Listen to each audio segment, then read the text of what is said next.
Welcome back to Veritas Antiqua. Today, we're journeying thousands of years into the past, to the Hittite Empire, to dig up this incredible story about wealth, desperation, and a timeless battle between good and evil. Seriously, just think about that for a second. What if you had everything money could possibly buy, but the one thing that would make you truly happy was just completely out of reach? This is the exact problem at the heart of our story, and it's a feeling that's just as real today as it was over 3,000 years ago.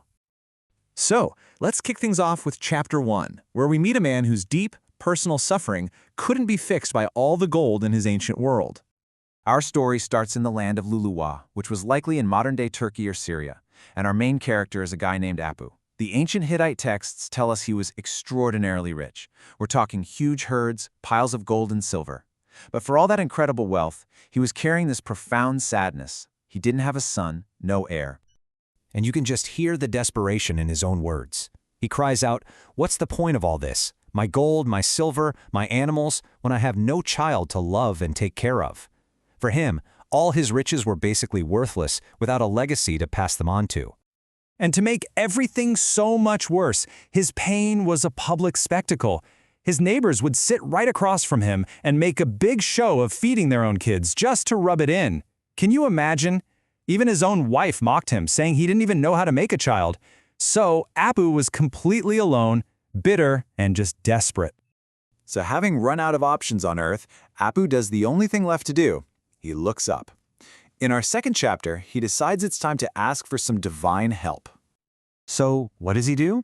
He performs this very sacred ritual. He takes a pure white sheep, a symbol of purity, and offers it up as a sacrifice to the great sun god. Now, in the Hittite world, the sun god was the ultimate authority, the judge of all things. Appu's prayer was simple and from the heart. "Please, just give me a child." And get this, the sun god listened. He was moved by Appu's prayer, and he gave him some very direct advice. He told Appu to go home, drink a lot, and then go sleep with his wife. It was a strange prescription, for sure, but for a man who had lost all hope, it was everything. Let's move on to Chapter 3, because the answer to Appu's prayer wasn't nearly that simple. It turned into something much, much bigger, a living, breathing moral lesson. The god's advice totally worked. Appu's wife conceived, but here's the massive twist. She didn't have one son, she had two. And right at this moment, the entire story shifts.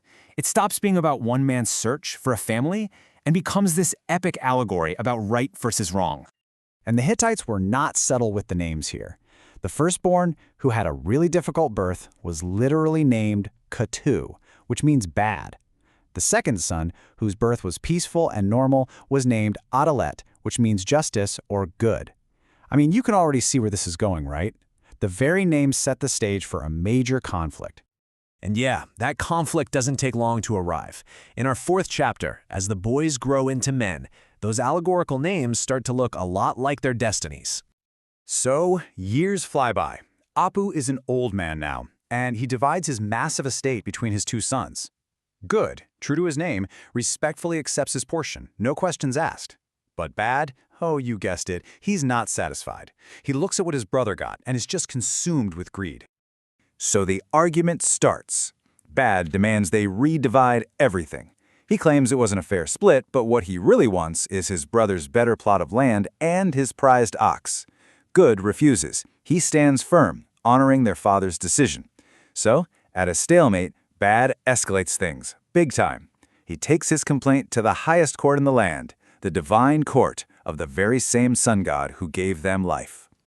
And this brings us to our final chapter, where the divine judge makes his ruling, and in doing so reveals the core lesson the Hittites wanted to teach with this entire story. The sun god hears the case, and his judgment is swift and clear. He sides completely with good, but he doesn't just rule against bad, he scolds him, telling him that the issue isn't fairness, it's the greed that turned him against his own brother. And that is the moral of the story. True justice isn't found in constantly fighting for more, but in finding contentment with what you have. So why is this ancient story so important? Well, Hittitologists consider it a priceless text. It's not a grand creation myth. It's what's called wisdom literature, a story specifically designed to teach a moral lesson. It does this brilliant thing where it personifies huge ideas, making justice and injustice actual characters in a drama. It also reinforces the sun god's role as the ultimate judge. And maybe coolest of all, its simple, fairy tale-like quality suggests it was a popular folktale, giving us this rare glimpse into the values of everyday Hittite people. And all of that leaves us with one last big question. The sun god's ruling presents a really challenging idea. Is justice truly about getting what is objectively fair, an equal slice of the pie? Or is it, as this myth suggests, more of a state of mind, an internal acceptance of your lot in life, free from the poison of greed? It's a question the Hittites were wrestling with thousands of years ago, and let's be honest, it's one we're still grappling with today.